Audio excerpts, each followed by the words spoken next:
करनी और कथनी में बहुत अंतर है। मैया सम्मान के को शुरू कर, सोचते हैं कि अपनी नैया पार कर ले। नहीं हुआ, झूठ बोल रहा है। नहीं हुआ। मोदी जी के टाइम में हुआ था, इसीलिए ये लोग करवा रहे। आप बताएं, हर दोस्त को केंद्र सरकार पर देकर क्यों ये निकलना चाहते हैं? एक बंद करके पूरा सेटिंग कर लिए और यहाँ के जमीन माफियों को जमीन डेबिट कर रहे हैं। सरकार में स्वास्थ्य व्यवस्था खाट पर चल रही है। नमस्कार, जोहार। आप सभी का स्वागत है हमारे इस खास चुनावी शो में, जहां पर आज हमारे बीच होंगे कुछ खास मेहमान जिनसे होगी बातचीत। तो आज ये जानने की कोशिश हम लोग करने वाले हैं कि झारखंड का आदेश क्या होने वाला है, क्योंकि देखिए झारखंड में चुनाव का ऐलान हो चुका है। 2 चरणों में चुनाव होने वाले हैं। 13 और 20 तारीख को चुनाव होने वाला है। तो हम लोग न्यूज 18 की टीम पहुंच चुकी है झारखंड की धरती पर और यहां पर हम लोग ग्राउंड जीरो पर मौजूद हैं, जनता के बीच में है और जनता के मूड को जानने के लिए, जनता के मन में क्या है ये टटोलने के लिए आज हम लोग मौजूद हैं रांची में, जो कि सियासत के तौर पर सबसे ज्यादा गर्म धरती मानी जाती है। और यहां पर इस बार जनता क्या चाहती है? क्या जनता बदलाव चाहती है या फिर वही सरकार चाहती है? तो इन्हीं सब सवालों के जवाब लेने के लिए न्यूज 18 की टीम जो है आज पहुंची हुई है रांची। हमारे बीच कुछ गेस्ट हैं, कुछ मेहमान हैं, उनसे भी आपका परिचय करवा देते हैं और हम लोग फिर चर्चा की शुरुआत करेंगे। तो बता देते हैं आपको हमारे बीच मेहमान कौन कौन है। तो देखिए हमारे बीच बीजेपी प्रवक्ता है जिनका नाम है, आपको बता दें, प्रदीप सिन्हा इनका नाम है। और देखिए हमारे बीच है सोनल शांति जो कि प्रवक्ता हैं कांग्रेस के, और हमारे बीच आजसू के प्रवक्ता भी मौजूद हैं, ज्ञान सिन्हा इनका नाम है। सर, आप सभी का स्वागत है हमारे इस चुनावी स्पेशल शो में झारखंड का आदेश। तो झारखंड क्या आदेश देने वाला है इस बार? झारखंड की जनता क्या चाहती है? क्या उनके मन में है? क्या जनता, जो झारखंड की जो जनता है वो विकास चाहती है और क्या कुछ बदलाव चाहती है, ये जानने की हम लोग आज कोशिश करने वाले हैं। तो देखिए हमारे बीच आम पब्लिक भी मौजूद है और आज बहुत सारे तीखे सवाल जो हैं वो किए जाएंगे मेहमानों से। उन सभी सवालों के जवाब इनको देना पड़ेगा। तो इस बार देखिए अभी जेएमएम की सरकार है, यहाँ पर गठबंधन की सरकार है कह लें, जेएमएम की यहाँ पर मुख्यमंत्री हेमंत सोरेन है इस वक्त। लेकिन अब चुनाव का ऐलान हो चुका है, तो चुनाव के बाद इस बार क्या सत्ता परिवर्तन होगा या फिर सेम सरकार जो है पब्लिक चुनती है, ये जानने की कोशिश करेंगे। तो मेरा सबसे पहला सवाल प्रदीप जी आपसे होगा कि अगर आप चाहते हैं कि वापस सत्ता में आए तो इस बार आप क्या कुछ बदलाव जो है करेंगे? क्या कुछ जनता से इस बार आप वादे करते हैं? देखिए, हम उन मुद्दों को लेकर जनता के बीच जा रहे हैं। सरकार के लोग भी यहाँ हैं, वो अपनी उपलब्धि बताएंगे। इन्होंने क्या क्या नहीं किया वो हम आपको बताएंगे, क्योंकि ये बताने में मैं समझता हूँ इनको थोड़ा संकोच होगा। इसलिए मैं बताना चाहता हूँ कि कल तक जो झारखंड मुक्ति मोर्चा और कांग्रेस बताती थी कि 1932 का खतियान हमारे लिए अस्मिता से जुड़ा मुद्दा है, मुख्यमंत्री ने सदन में कहा था कि जान दे देंगे हम इसके लिए। इन लोगों का करनी और कथनी में बहुत अंतर है। मैया सम्मान के को शुरू कर, सोचते हैं कि अपनी नैया पार कर ले। नहीं हुआ, झूठ बोल रहा है। नहीं हुआ। मोदी जी के टाइम में हुआ था, इसीलिए ये लोग करवा रहे। आप बताएं, हर दोस्त को केंद्र सरकार पर देकर क्यों ये निकलना चाहते हैं?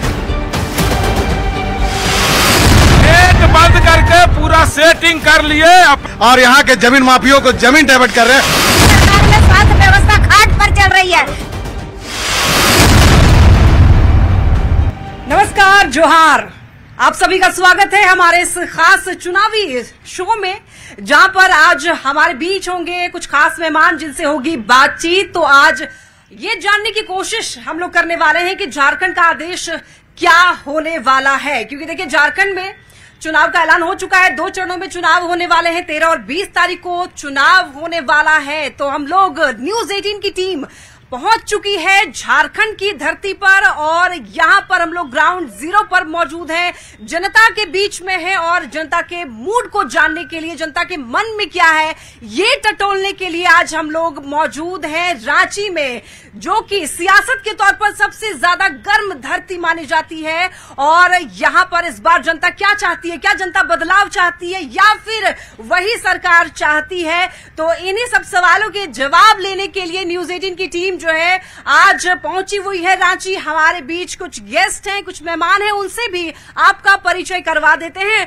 और हम लोग फिर चर्चा की शुरुआत करेंगे। तो बता देते हैं आपको हमारे बीच मेहमान कौन कौन है। तो देखिए हमारे बीच बीजेपी प्रवक्ता है जिनका नाम है, आपको बता दें, प्रदीप सिन्हा इनका नाम है। और देखिए हमारे बीच है सोनल शांति जो कि प्रवक्ता हैं कांग्रेस के, और हमारे बीच आजसू के प्रवक्ता भी मौजूद हैं, ज्ञान सिन्हा इनका नाम है। सर आप सभी का स्वागत है हमारे इस चुनावी स्पेशल शो में झारखंड का आदेश। तो झारखंड क्या आदेश देने वाला है इस बार, झारखंड की जनता क्या चाहती है, क्या उनके मन में है, क्या जनता जो झारखंड की जो जनता है वो विकास चाहती है और क्या कुछ बदलाव चाहती है, ये जानने की हम लोग आज कोशिश करने वाले हैं। तो देखिए हमारे बीच आम पब्लिक भी मौजूद है और आज बहुत सारे तीखे सवाल जो हैं वो किए जाएंगे मेहमानों से, उन सभी सवालों के जवाब इनको देना पड़ेगा।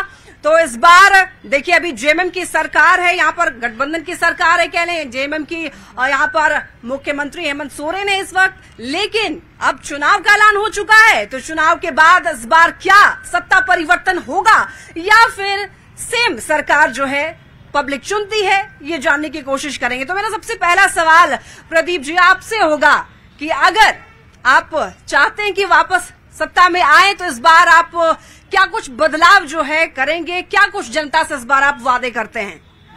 देखिए हम उन मुद्दों को लेकर जनता के बीच जा रहे हैं, सरकार के लोग भी यहाँ हैं, वो अपनी उपलब्धि बताएंगे, इन्होंने क्या क्या नहीं किया वो हम आपको बताएंगे, क्योंकि ये बताने में मैं समझता हूँ इनको थोड़ा संकोच होगा।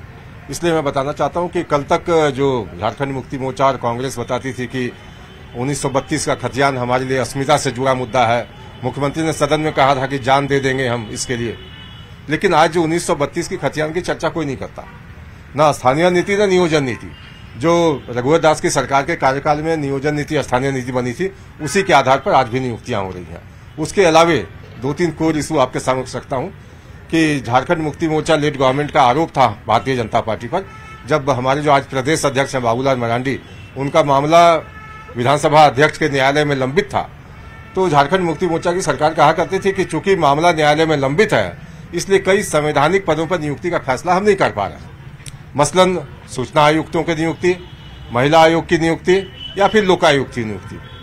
विगत अक्टूबर 23 में हमने नेता प्रतिपक्ष की भी नियुक्ति कर दी, नामित कर दिया उनको, और सरकार ने आज 1 साल बीतने के बाद भी न सूचना आयुक्तों की नियुक्ति की, न महिला आयोग की नियुक्ति की, न लोकायुक्त की नियुक्ति की। अब बताता हूं क्यों नहीं किया। करीब 30,000 आवेदन सूचना आयोग में लंबित है जिसकी सुनवाई होनी है, जहां से लोग महत्वपूर्ण सूचना लेते हैं सरकार के क्रियाकलाप के, कामकाज के। जी कंप्लीट कर लूं फिर सवाल पूछेगा। वो प्रक्रिया सरकार ने रोकी। महिला आयोग में जहां महिलाओं के मामले जाते हैं, या तो दहेज उत्पीड़न के मामले, यौन शोषण के मामले, कार्यस्थल पर उनके साथ भेदभाव के मामले, सरकार ने इस प्रक्रिया को भी रोक दिया, उनकी कोई सुनवाई नहीं होती। और सबसे गंभीर लोकायुक्त का मामला, सरकार को भय था इस बात का कि उनके जो भ्रष्टाचार के कारनामे हैं कहीं लोकायुक्त के न्यायालय में न पहुंच जाए, इसलिए लोकायुक्त की भी नियुक्ति नहीं की। तो सवाल का जवाब दीजिएगा इनसे। इसी का सवाल जो ये आपने सवाल पूछा, इसी का जवाब ले लेते हैं इनसे, बताइए। देखिए सबसे पहली बात तो इनको जानकारी भी होनी चाहिए कि जब से यहाँ पर झारखंड में सरकार का गठन हुआ है, तुरंत कोविड का मामला आया। 2 वर्षों तक कोविड को हम लोग झेलते रहे अपने संसाधनों से। इसमें केंद्र में की भाजपा सरकार या इनके मुखिया जो है केंद्र के नरेंद्र मोदी जी का कहीं कोई योगदान नहीं रहा है। सरकार अपने यहाँ के लोगों को बाहर से लाने का काम अपने से करते रही। दूसरी बात, जहां तक नियुक्तियों की बात है या किसी भी प्रकार का, इनके द्वारा लाई गई नियोजन नीति जो भी थी वो हमेशा हमने नियुक्तियां निकाली और वो कोर्ट में मामला जाके फंसता चला गया। हम नियुक्तियां निकालते थे, मामला कोर्ट में चला जाता था। ये इन्हीं का देन था, इन्हीं की नीति थी। और जब इनकी नीति के अनुसार हम नियुक्ति करने निकलते थे तो उसी में ये हल्ला करते थे। ये रघुवर दास जी के सरकार की नियुक्ति की बात थी। देखिए बतौर विपक्ष तो हम तो इनकी नाकामियां ही गिनाएंगे, जनता भी यहाँ सामने, आप पूछ लीजिएगा उनसे एक अहम विषय आपके समक्ष रखना चाहता हूँ कि जब जब हमने घुसपैठियों का मामला उठाया, इस सरकार के मुंह पर ताला लग गया। कभी ये कहते ही नहीं कि घुसपैठ हुआ है, यहाँ तक कि मैं आपके पीछे नहीं बोल रहा। लेकिन फिलहाल यहाँ पर हम लोग झारखंड की बात कर रहे हैं, तो एक बार देख लेते हैं, क्योंकि यहाँ पे घुसपैठ का मुद्दा भी है। देखिए, एक एक करके बोलेंगे तो सबको बात समझ में आ जाएगी। एक एक करके बोलते हैं, समझ में आ जाएगी सबको। आप लोगों के पास भी आएंगे जी। यहाँ तक कि उच्च न्यायालय में भी गलत हलफनामा दाखिल किया गया। और आप देखिए कि जब मुख्यमंत्री से कोई संवाददाता प्रश्न पूछता है कि कितनी घुसपैठ जो हो रही है उस पर आप क्या करेंगे, तो मुख्यमंत्री ने कहा कि घुसपैठ नहीं हुआ है, घुसपैठ हुआ उत्तर प्रदेश और बिहार के लोगों के सब द्वारा। रांची में घुसपैठ हुआ, जमशेदपुर में घुसपैठ हुआ, धनबाद में घुसपैठ हुआ है, देवघर में घुसपैठ हुआ है। और घुसपैठ किसने किया? उत्तर प्रदेश और बिहार के लोगों ने। तो इनको जब फर्क ही पता नहीं है कि इन्फिल्ट्रेशन जो होता है वो गलत, इलीगली जो लोग माइग्रेट करके बॉर्डर से क्रॉस करेंगे उसको इलीगल माइग्रेंट कहते हैं, घुसपैठ उसको कहते हैं। लेकिन देखिए, वाकई घुसपैठ का मुद्दा तो है और ये लोग पब्लिक भी बोलेगी, और चूंकि ये मुद्दा कई बार उठा है। असम के मुख्यमंत्री जिन्होंने यहाँ पर घुसपैठ का मुद्दा उठाया, वो सबसे पहले अपने यहाँ की जनता उठाती है, यहाँ की जनता नहीं, सबसे पहले उन्होंने उठाया। पहले वो जवाब दें कि असम में जो डिटेक्शन सेंटर बना हुआ था उसमें कितने लोगों को उन्होंने रखा। असम में घुसे हुए 10 लाख। क्या यहाँ पे एक बात बताइए, घुसपैठ का मुद्दा नहीं है क्या? यहाँ पर मानव तस्करी का मुद्दा नहीं है? बस यही मुद्दा ही होता है, घुसपैठ होगा। लेकिन यहाँ पे है, अगर ये घुसेंगे तो आम पब्लिक का क्या होगा? हिंदू घुसपैठ आपको कहाँ से पता चला? इनको कहाँ से पता चला? अभी तक आपने जनगणना नहीं कराई, कैसे पता चला कि वहाँ आबादी बढ़ी हुई है? वहाँ की जनता बताती है ना, घुसपैठ हो रहे हैं, वहाँ पर जबरदस्ती शादी कराई जा रही है, उधर पूरा जो संथाल वाला एरिया है। एक भी केस ये बता दे कि किसी पब्लिक ने जाके कहीं भी थाना में, पुलिस में या प्रशासन के। देखिए, सबसे पहले ये जो अभी बात चल रही थी आपको कि सरकार डेमोग्राफी जो चेंज हो रही है उसके बारे में, तो आज इस सरकार को डेमोग्राफी चेंज हो रही है, इस पे इनके 4 डीसी से इन्होंने हाई कोर्ट में लिख कर दिलवा दिया कि किसी भी तरह का कोई मामला नहीं हो पाया है। और बाद में जांच में जब सामने आ रहा है तो डीसी भी नपने की स्थिति में आ जा रहे हैं। आज इस मामले पर क्यों नहीं बोलती है सरकार? डेमोग्राफी चेंज हो रही है, इस पर क्यों नहीं बोलती है? आज ये लोग जो कह रहे हैं नौकरी के मामले में, युवाओं के मामले में, जो मैंने कहा, मैं फिर उसी बात पर आ रहा हूं कि युवा रोजगार के लिए युवा परेशान है, उसका जवाब आज कौन देगा? ये लोग मैया सम्मान के को शुरू कर सोचते हैं कि अपनी नैया पार कर ले। जब इन्हें पता चला कि युवा हमारे साथ नहीं है तो ये माताओं बहनों के पैर पड़ रहे हैं कि मैया सम्मान के योजना के तहत अपनी नैया पार कर लेंगे, लेकिन मैया भी इनको जवाब देगी, क्योंकि मैया को भी 60 महीना का 60,000 मिलना चाहिए था। अगर आप लोगों को जन कल्याण करना था, महिलाओं को सशक्त करना था, इसके पीछे आप मंशा बताइए कि क्या ये आर्थिक रूप से सशक्त करने का महिलाओं को आप लोगों ने सोचा, या फिर ये चुनावी स्टंट? एकदम आर्थिक रूप से सशक्त करने का क्या हमने चुनाव के तो फिर ये इतने जब चुनाव के करीब क्यों? सावित्रीबाई फूले किशोरी समृद्धि योजना के तहत 8वीं से लेकर अब 12वीं तक के स्टूडेंट को, लड़कियों को पैसा दिया जा रहा है 40,000 रुपया। ये क्या हमने चुनाव 5 साल पहले मैया सम्मान योजना क्यों नहीं शुरू किया गया था? 2,000 रुपया महिलाओं को राशन खर्चा, गुरुजी क्यों नहीं? मैया सम्मान योजना ये आप लोगों ने पहले क्यों नहीं शुरू किया? 2,000 रुपया राशन, ये एकदम चुनाव नजदीक है तब आप लोगों ने शुरू किया है। ये 10 महीने पहले की योजना थी जो हमें शुरू करना पड़ा था। सरकार को डिस्टर्ब करके हेमंत सोरेन जी को जेल जाना पड़ा। अबुआ आवास योजना देंगे जिसमें बाप, बेटा, बहू पूरे लोग एक साथ रहेगा। आज अबुआ आवास कहाँ है? भत्ता देंगे, बेरोजगारी भत्ता नहीं दिया। बोला अनुबंध कर्मियों को कन्फर्म करेंगे, नहीं के। पारा शिक्षक को कन्फर्म करेंगे, नहीं के। सारा जुमला तो इनके मुख्यमंत्री ने दिया। झूठ की दीवार खड़ा कर सरकार बनाने का काम किया और हमें जुमले बात करने का। एक शिक्षक का नाम दिया, पहले लोग पारा शिक्षक बोलते थे, पारा शिक्षक बोलने। अच्छा ठीक है, देखिए मैया सम्मान योजना अगर इनकी तरफ से है तो आप लोग भी तो गोगो दीदी योजना ला रहे हैं, तो क्या ये कॉपी है जेएमएम का, या फिर आप लोग भी कुछ महिलाओं के लिए अच्छा सोच रहे हैं? कॉपी नहीं है, कॉपीराइट है हमारा, और हमने ये करके दिखाया है। ऐसा नहीं कि कोई पहली बार लेके आए। इनकी नीयत पर शक इसलिए है कि अगर करना होता तो महिला सशक्तिकरण की जो बात कर रहे हैं ये डे 1 से लेके आते, डे 1 से लेकर नहीं आना और सिर्फ 3 महीने पहले योजना की घोषणा करना। कहीं ना कहीं वोटरों को लुभाने की कोशिश, प्रभावित करने की कोशिश जो इनकी नीयत है वो सामने आती है। और एक और बात, आप लोगों को तो शायद अब फ्री बिजली भी मिल रही होगी ना, 200 यूनिट हो गया फ्री। ठीक है, तो सोनल जी क्या ये फ्री फ्री बीज की ये अब राजनीति नहीं, योजनाएं इतनी है और सरकार ने इतने काम किया कि ये उंगलियों पर नहीं गिन सकेंगे। इनको 8-10 लोग बुलाने पड़ेंगे अपने क्या सरकार के द्वारा किए गए योजनाओं को आप उंगली पर गिनिए। चाहे किसानों का लोन माफ करने का मामला हो, 2 लाख रुपया लोन माफ हुआ जो हमने वादा किया था। फ्री बिजली, राशन कार्ड जो इनके सरकार में रद्द किए गए थे, हम फिर से राशन कार्ड बना के उनके राशन कार्डों को बहाल कर रहे हैं। और इन्होंने राशन नहीं देने के लिए सबका कैंसिल कर दिया राशन कार्ड। अच्छा, कब से शुरू हुआ फ्री बिजली? नहीं हुआ है, नहीं हुआ है फ्री बिजली। बिजली फ्री हुआ है? नहीं, बिजली भाई झूठो वादा है। हाँ, झूठ वादा है। हुआ तो है लेकिन कहाँ हुआ? हम लोग किराया दे रहे हैं। सच बताइए, हुआ है कि नहीं? हम लोग का तो हुआ है 200 यूनिट फ्री। नहीं हुआ, नहीं हुआ, झूठ बोल रहा है। नहीं हुआ, नहीं हुआ। नहीं, फ्री बिजली तो इस बार नहीं हुआ। कोई फ्री नहीं हुआ है, खाली झूठ मूठ का सवाल है आपका। कांग्रेस के हमारे प्रवक्ता है, उनसे मेरा एक सवाल है कि हेमंत सरकार ने जिस तरह रांची की, मैं रांची शहर से रहता हूँ, व्यवसाय वर्ग से जुड़ा हुआ, रांची में जिस तरह कानून व्यवस्था पूरी तरह चरमराई हुई है, आप देखे होंगे कि 5 साल के कार्यकाल में लगभग सैकड़ों की संख्या में हत्या और रेप हुई।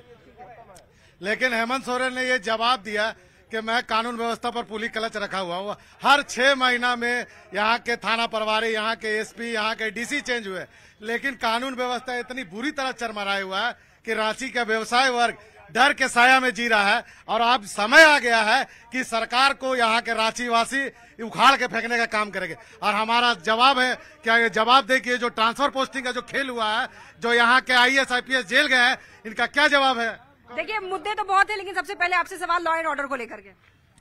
देखिए, लॉ एंड ऑर्डर की जहां तक बात है, कहीं कहीं घटनाएं हुई हैं, लेकिन जब भाजपा का शासनकाल था तो जब घटनाएं होती थी तो अपराधी पहुंच से दूर होते थे, पकड़ से दूर होते थे।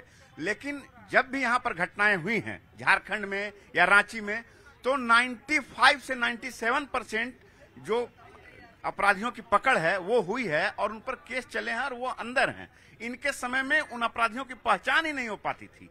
मैडम, मेरा सारे सरकार से एक ही क्वेश्चन है कि ये जो इतना एजुकेशन सिस्टम का जो धज्जी उड़ा हुआ है, चाहे 20 साल हो, 22 साल हो, जो भी हो, इतना एग्जाम कैंसिल होता है, कभी इनको समझ में ये आता है कि बच्चा बेचारा कितना पैसा लगा के आता है, एग्जाम दे के जाता है, उसका भुक्तभोगी मैं खुद हूँ। उसका जवाब कौन देगा? उसका भुक्तभोगी मैं खुद हूँ कि जैसे सीजीएल वाला एग्जाम कैंसिल हुआ, इतना पढ़ा पेपर लीक के मामले इससे परेशान है। उसका जवाब कौन देगा? और इनसे ये पूछना है कि क्वेश्चन सुनते रहेगा सर, आप झारखंड मुक्ति मोर्चा वालों से ये पूछना है कि जब चुनाव का ये मतलब उन लोगों को पता था कि आचार संहिता लगने वाला है, तो 1 महीने पहले ये मैया योजना, ये बिजली बिल, ये सब अभी कहाँ से हो गया? पहले क्यों नहीं हुआ ये सब योजना? पहले भी तो हो सकता। मेरा क्वेश्चन ओनली एजुकेशन को लेके है, क्योंकि एजुकेशन अगर आपका नहीं रहेगा तो न हम होंगे यहाँ पे, न कल आप होंगे। एजुकेशन सिस्टम इनका धज्जी उड़ा हुआ है। क्या लगता है एजुकेशन सिस्टम को लेकर? 70% जो है प्रोफेसर का स्थान खाली है। झारखंड जो यूनिवर्सिटी है, झारखंड में जितने भी है 70% खाली है, मात्र 30% है। विश्वविद्यालय जैसे जगह पे 4 साल 5 साल से VC अपॉइंट नहीं कर पाए तो ये क्या करेंगे? संस्था कैसे चलेगी? मैडम, रिजल्ट हाई कोर्ट में चला जाता है, पेंडिंग चला जाता है। वेंडर मर गए, बहुत सारे वेंडर मर गए इनके कार्यकाल में, उनका पेमेंट फंस गया, वो बैंक से लोन से मर गए हैं और VC इनको अपॉइंट नहीं हो रहा है। आपको को लेकर क्या कहेंगे? आप बताइए ना कि मैडम कि बिहार से अलग हुए झारखंड को ये 24 साल हो गए और इनका JPSC वाला अभी 7वां तक चल रहा है, और जबकि बिहार का 70 हो गया। क्यों नहीं 24 साल में JPSC तो 24? आप इसी का जवाब ले लेते हैं। JPSC का एग्जाम की जहां तक बात है, भाजपा के शासनकाल में 6 JPSC के एग्जाम हुआ, और अभी जब इन 5 वर्षों के दौरान 7 से लेके 13वीं JPSC की परीक्षा हो चुकी है, 13वीं का परिणाम बाकी है, मेंस का 12वां का एग्जाम हो चुका है, उसका इंटरव्यू होना, उसका रिजल्ट आना बाकी है। ये 5 साल में 6। और आगे सुनिए, आगे जहां तक VC अपॉइंटमेंट की बात कोई भाई साहब कह रहे थे, सरकार पैनल बना के गवर्नर को देती है, महामहिम कहे जाते हैं, कुलाधिपति होते हैं। लेकिन देखिए, पेपर लीक की तो समस्या है, लेकिन इतना परिश्रम कर रहे हैं, इसके बावजूद अगर एग्जाम कैंसिल हो जाएगा तो बच्चे क्या करेंगे? पेपर लीक मोदी जी के कार्यकाल में पूरे देश में हुआ। अभी मोदी जी के कार्यकाल में हुआ, इसलिए ये लोग भी लीक करवा रहे हैं। मोदी जी के टाइम में हुआ था, इसीलिए ये लोग करवा रहे हैं। आप बताएं, हर दोस्त को केंद्र सरकार पर देखकर क्यों ये निकलना चाहते हैं? मोदी जी ने ये नहीं, मोदी जी ने नौकरी नहीं दिया इसलिए मैं नौकरी नहीं दूंगा। क्या आप जनता के साथ इंसाफ नहीं करेंगे? जनता आपको क्यों चुनकर भेजी थी? मोदी जी ने नौकरी नहीं दिया था तो आपको चुन के भेजी थी, आपने क्यों नौकरी नहीं दिया? मोदी जी पर ठीकरा क्यों फोड़ते हैं? नेट बंद करके पूरा सेटिंग कर लिए, अपना जितना जो लोग को सेटिंग करना था सेटिंग कर लिए। यही सब तो काम। आम जनता नेट से परेशान हो गया। यहाँ के मुख्यमंत्री मोदी जी हैं कि यहाँ के मुख्यमंत्री हेमंत सोरेन जी हैं? ये बताइए। और एक मिनट, नेट बंद करने को, इंटरनेट सेवा बंद करने के लिए सुप्रीम कोर्ट ने भी सवाल किया था। आसाम सरकार ने जब परीक्षा ली थी अभी 6 महीने पहले, तो नेट वहाँ भी बंद किया गया था ताकि पेपर लीक न हो, किसी और के पास पेपर न पहुँचे। ये आसाम के लेकिन नेट बंद तो और बड़ा घोटाला। नेट बंद इसलिए नहीं किया गया था कि पेपर लीक नहीं हो, नेट बंद इसलिए किया गया था कि चोरी जब हो हेमंत बिश्वा जनता को। लेकिन उससे जो असुविधा हुई, लेकिन उससे असुविधा का क्या बता रहे कुछ? नेट खाली मोबाइल का बंद हुआ था, वाईफाई चल रहा था, ब्रॉडबैंड चल रहा था। आप एक चीज पूछिए, जो आनंद फानंद में उन्होंने जो ब्रिज का उद्घाटन किया था, 4 दिन के बाद फिर बैरिकेटेड लगा के बंद क्यों कर दिया गया? फिर काम क्यों चल रहा है? और रांची की जनता को और क्या कुछ समस्याएं हैं? मिल रहा है महिलाओं को पैसा? मिल रहा था तो 5 साल से क्यों नहीं मिला? बेरोजगार जो रोज दिन भर मेहनत करती है 30 दिन, उसको सहिया को 1500 रुपया और लॉलीपॉप 2500 जो नहीं कुछ कर रहा है। आप इनसे ये बार ये पूछिए ना, आप इनसे ये बार ये भाई साहब जो बोल रहे हैं ना कि मिल रहा है, मैं एग्री करता हूँ मिल रहा है, ठीक ना। लेकिन ये जब झारखंड मुक्ति मोर्चा का सरकार बना तो उस समय अभी ये 1 महीना पहले ये सब कहाँ पर चिट्ठी आया था, घोषणा किया आप ही का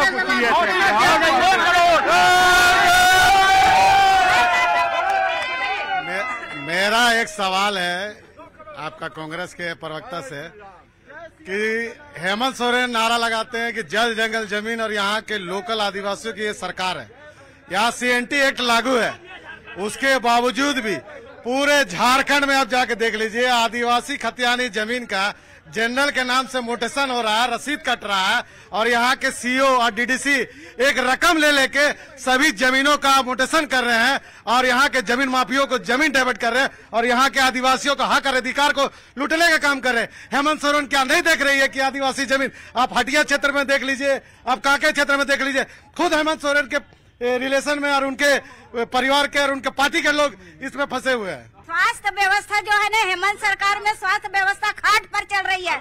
आप लगातार देख रहे हैं कि लातेहार जिले में नदी पार करके खाट पर प्रेग्नेंट महिला को ले जाया जाता है, एक एम्बुलेंस तक मुहैया नहीं कराया जाता है। स्वास्थ्य के साथ साथ शिक्षा के साथ साथ हेमंत सरकार में सबसे ज्यादा अगर सामूहिक बलात्कार आदिवासी छोटी छोटी बेटियों के साथ हुआ है तो हेमंत सरकार में हुआ, ऑन रिकॉर्ड, पुलिस के पास रिकॉर्ड है। 10,000 से ऊपर सामूहिक बलात्कार हेमंत सरकार में हुआ है। ये पूर्व सरकार की बात करते हैं, रघुवर सरकार में कम से कम महिलाएं थाने में जाती थी तो उनका सुना जाता था, लेकिन आज थाने में महिलाएं जाती है तो उन्हें गाली दिया जाता है। यानी कि स्वास्थ्य को लेकर के क्या कहेंगे?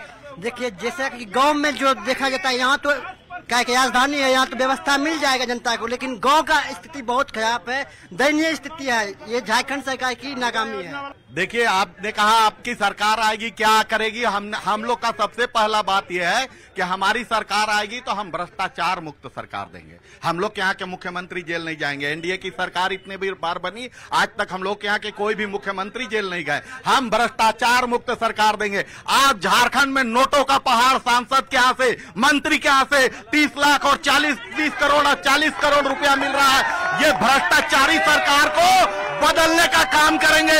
हम लोग आएंगे तो हमारे यहाँ भ्रष्टाचार नहीं होगा। हम भ्रष्टाचार मुक्त सरकार देने का काम करेंगे, युवाओं को रोजगार देने का काम करेंगे, हम अनुबंध कर्मियों को आते के साथ कंफर्म करने का काम करेंगे, हम पारा शिक्षक, सहायक, सहायिका को सभी लोगों की जो परेशानी है उन परेशानियों को दूर करने का काम करेंगे। हम पलामू से आते हैं और पलामू प्रमंडल में, खास करके पलामू में 19 के चुनाव में हेमंत सोरेन जी गए हुए थे कि भाई पलामू को उपराजधानी बनाओ, उनसे मैं वो तो बनाए नहीं। विदाई हम लोग पलामू प्रमंडल में तय कर दिए हैं कि उनकी विदाई तय है। 2 कैबिनेट में झारखंड अलग होने के बाद पलामू प्रमंडल में खाता खुटा है उनका खुला है, तो क्यों आखिर खाता न बही जे हेमंत भैया के परिवार का तो इस बार क्या चाहते हैं सरकार से? जल्दी एक लाइन में। सरकार से भारतीय जनता पार्टी की आएगी और पहली प्राथमिकता होगी पहला कैबिनेट में उपराजधानी और बेरोजगारों का कई एक मुद्दा है। सरकार यही पूछना है कि बालू कहाँ गया? मजदूरों को लेकर के आपने सवाल उठाए। एक लास्ट सवाल सर आपसे है कि अब तक आपको क्या लगता है कि किसानों की स्थिति क्या है और जो मजदूर वर्ग के लोग हैं उनकी क्या स्थिति है? किसानों की स्थिति तो पूरे देश में खराब है। हम तो यहाँ पर बढ़िया करने का कोशिश किए कि कम से कम उन लोग का जो लोन था 2 लाख रुपए का माफ कर दिए हैं। और मजदूर लोग का दूसरी बात, ये भ्रष्टाचार की बात कर रहे थे। बालू की वजह से बहुत परेशान है जनता। बालू की वजह से परेशानी है कि इन 2-3 सालों में 1.5 साल देखिए रघुवर जी के सरकार में भी नहीं हो पाया था, 5 साल इधर भी टेंडर नहीं हो पाया। 1 महीना और चुनाव नहीं होता ना तो बालू का नीलामी कर देते हैं। 1 महीना और नहीं होता तो इनको समय नहीं मिल पाया, इसीलिए 5 साल बालू का 1.5 साल तो 1 महीना और 1.5 साल टाइम देता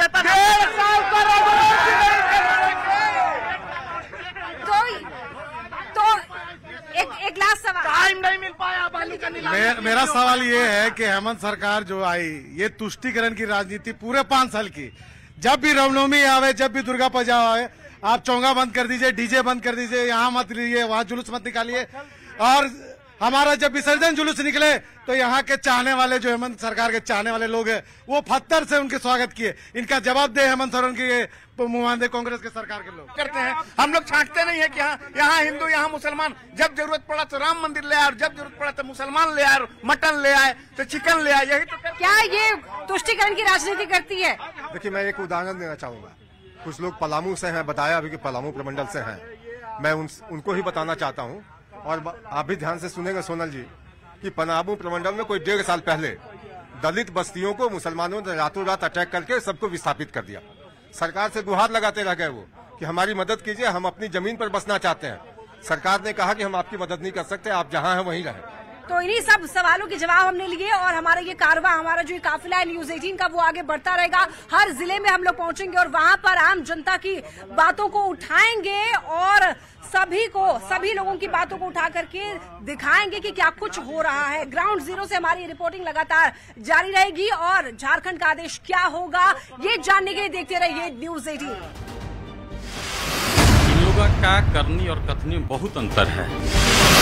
मैया सम्मान के को शुरू कर सोचते हैं कि अपनी नैया पार कर ले।